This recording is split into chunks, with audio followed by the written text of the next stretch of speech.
Okay, how we doing, folks? Rich Van Tassel back with you, continuing on with our game picks for now Week 8 of the NFL season. And of course, we are recording audio for Get Live Radio. The Indianapolis Colts, 2-5, 0-3 on the road, travel to Cincinnati to play the Bengals, who are 2-4, 1-2 at home.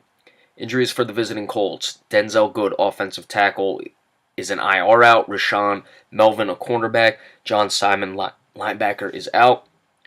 Kamir Aiken, wide receiver. Ryan Kelly, center, questionable. Andrew Luck is not listed. I don't know if he's prepared to go. There's no real news as far as that happening, so we'll have to see. Maybe it's a game time decision. I don't know. Maybe he's furthered the injury more, and he's out in that case. For the Cincinnati Bengals, all listed as out: Ryan Hewitt, tight end; Tyler Boyd, wide receiver; Cody Core, wide receiver; Kevin Minter, linebacker. So those offensive injuries are going to make it interesting for Cincinnati. That offense is start to come along. They were doing pretty well against Pittsburgh, then they just couldn't do anything in the second half. They have to be more consistent. Indianapolis is clearly struggling. Their defense is not very good. Their offensive line is not very good. Jacoby Brissett has been okay, doing what he has to do, coming in on such a short notice late in training camp to try to make things happen for the Indianapolis Colts. Really one of those make-or-break games for both teams in this one. Cincinnati's still trying to crawl out of that 0-3 hole. They won 2 straight, had the loss, got to just get back on the winning track. Indianapolis absolutely has to have this one, and I don't think they're going to be able to get it. I expect Andy Dalton, even though he's nursing some injuries, not listed, he's going to be able to make enough plays in this game, get A.J. Green more involved, who's really starting to come along since their offense has really turned things around after firing their offensive coordinator. I don't expect Indianapolis to score many points. The Cincinnati defensive line is still one of the better defensive lines in this league. They're going to get pressure on Brissett, make it difficult for him. I expect some turnovers in this one, and I expect Cincinnati to be able to get a fairly comfortable victory. I like 24-13. The Atlanta Falcons, 3-3, 2-1 on the road, travel to New York to play the Jets, who are 3-4, 2-1 at home. Injuries for the visiting Falcons: both out. Duke Riley and Jordan Tripp, both linebackers.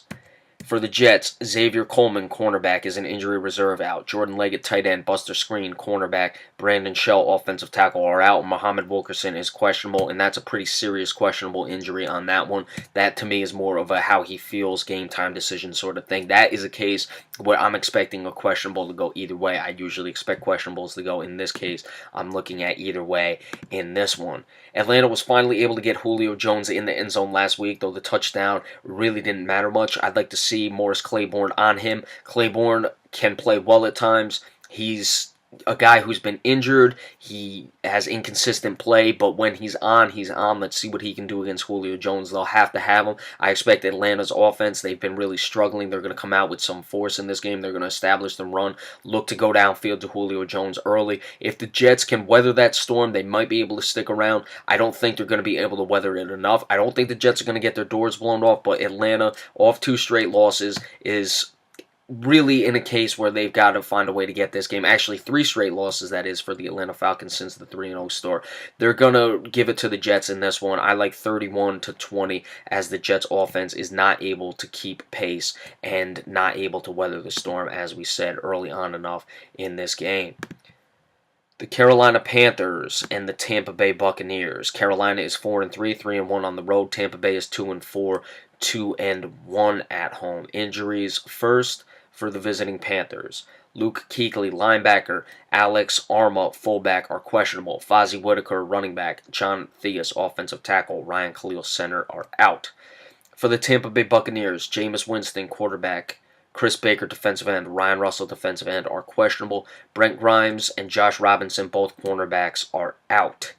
So Carolina, look, we've discussed their offense a lot. They've wanted to, keep it simple. A lot of short passing games, do those sort of things, run the ball. That's what their plan was coming into the season. They have not really stuck to that. Now they have some injuries to a Tampa Bay secondary with guys being out, and a secondary that is not very good to begin with. Are they going to try to go downfield, get Kelvin Benjamin involved, get Devin Funchess involved, see if they could really open up that offense? Cam Newton will be running a lot simply because their running backs have just not been good enough. Jonathan Stewart, 99 carries for 295 yards, so he's well below the 3 yards per carry mark. Not going to get the job done, and that puts a lot of strain on Cam Newton, a lot of strain on this offense. However, Tampa Bay, interesting team that can, surprise you at times. They've really not come together as I would have expected this season. I think those injuries in the secondary are going to hurt, and this could be a much worse year for Tampa Bay with a team that came in with pretty high expectations after going 9-7 last year. I expect Carolina to right the ship in this game. They come away with the victory. I like 24-20. Should be relatively close, but Carolina is going to find a way to win. I expect Cam Newton to make plays. Another west to east travel with a 1 o'clock start time. The Oakland Raiders 3-4, 1-2 on the road are going to Buffalo, who are 4-2, 3-0 at home. Injuries for the visiting Raiders: Marquette King, punter; Corey James, linebacker; Marshall Newhouse, offensive tackle, are questionable. Marquette King is one of the better punters in this league, so don't minimize that injury at all. David Amerson, cornerback, is out. Carl Joseph, safety, doubtful. For the Buffalo Bills, Charles Clay, tight end; E.J. Gaines, cornerback; Ramon Humbert, linebacker, are all out. Jordan Poyer, safety; Richie Incognito, guard, questionable. So David Amerson and Carl Joseph, one out, one doubtful, respectively. Will that force Buffalo to open up their offense a bit?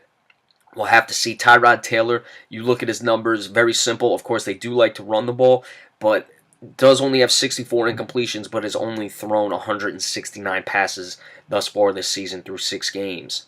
He's got shy of 1,200 yards.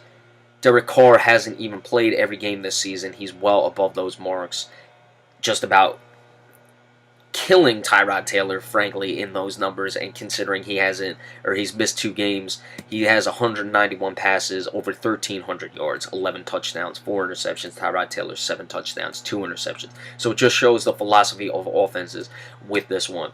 Buffalo, hey, look, if the culture change is real, they have to handle this victory against the Oakland Raiders at home. We talked about the Cincinnati game they lost going on the road. That's one thing, to lose that game on the road. I felt it would have been much more of a showing thing for them to turn it around to come up with that victory. They did not. However, if you're losing to this Oakland Raiders team, which has been up and down, granted they do have Derek Carr back, they are a highly favored team, but they're coming to your place with the west to east travel. It's going to be a really difficult loss for the Buffalo Bills.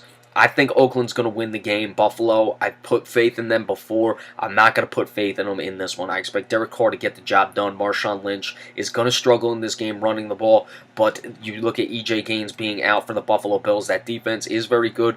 That could be significant, and I look for Amari Cooper to get things going in this game, and I see Oakland coming away with the victory in what would be a pretty high-scoring, entertaining game. I'm liking 27-24 in favor of the Oakland Raiders. All right, we will be back in just a little bit and finish up with the game picks for Week 8 of the NFL season. Thank you.